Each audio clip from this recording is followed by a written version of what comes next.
Даведнік па культурных прыкметах і традыцыях беларусаў, раманы Наталі Батраковай, Гары Потэр па-беларуску, трэндавыя творы Віктара Марціновіча і актуальныя па-за часу Владзіміра Караткевіча куплялі і чыталі беларусы ў мінулым годзе.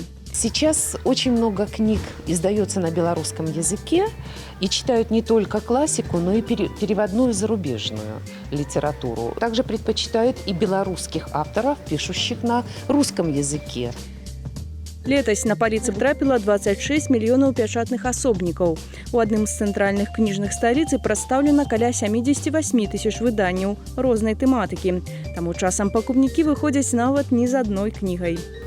Очень сложно из книжного магазина уйти с пустыми руками. Достаточно часто, я бы сказала. Книги – это вообще слабость, можно сказать. Сегодня Ремарк посоветуем Олесе, моей подруге. И еще что-то, что давно хотела прочитать, Оруэлла. Сегодня я набыла книгу. Знаковая книга для меня. Чему? Потому что это книга Леонида Барткевича «Песняры и Ольга». До речи, вось Леонид Барткевич – это наш член Союза письменников Беларуси. Вось таму цікава будзе, што ён напісаў пра той час маёй маладосці, і гэта мне будзе вельмі цікава.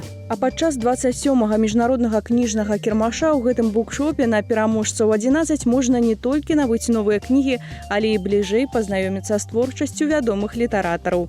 Сёння ўвечары можна трапіць на сустрэчу з пісьменнікам Эдуардам Авешкіным, 6 лютага атрымаць аўтограф ад Віктара Марціновіча, а 7-га паслухаць аб тым, як стварае свае дэтэктыўныя гісторыі Тацяна Устінова.